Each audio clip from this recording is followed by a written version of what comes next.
நண்டு கிரேவி செய்ய போகிறோம். அதுக்கு நண்டை வாஷ் பண்ணி எடுத்து வச்சுக்கணும். ஒரு மிக்ஸி ஜாரில் தேங்காய், மிளகு, சோம்பு, ஜீரகம், 4-5 பல்லு பூண்டு எல்லாத்தையும் அரைச்சி எடுத்து வச்சுக்கணும். வெங்காயம், தக்காளி, பச்சை மிளகா, கருவேப்பிலை, வெங்காயம், பூண்டு கொஞ்சம் தட்டி வச்சுக்கணும். அடுத்து ஒரு பேனில் ஆயில் ஊற்றி சோம்பு, வெங்காயம் பூண்டு தட்டி வச்சது, கருவேப்பிலை, பச்சை மிளகா, அடுத்ததாக தக்காளியும் போட்டு நல்லா வதக்கி விடணும்.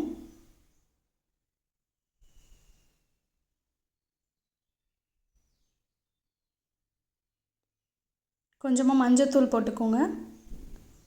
இப்போ நண்டு அதில் ஆட் பண்ணி நல்லா வதக்கி விடணும்.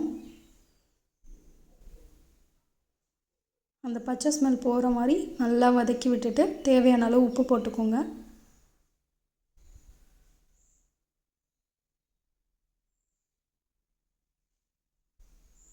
நல்லா அந்த கிரேவியோடு மிக்ஸ் ஆகணும். கொஞ்சம் நேரம் மூடி போட்டு வேக வைக்கலாம். வேக வச்சு எடுத்ததுக்கப்புறம் அந்த தண்ணிலாம் கொஞ்சம் வெளியில் வரும்.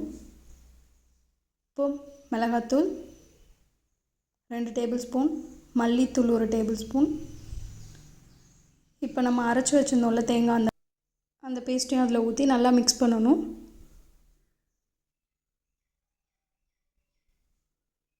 உங்களுக்கு எவ்வளோ கிரேவி வேணுமோ அவ்வளோ தண்ணி ஆட் பண்ணிக்கோங்க. கொஞ்சம் நேரம் மூடி போட்டு வேக வச்சு சர்வ் பண்ண வேண்டியதுதான்.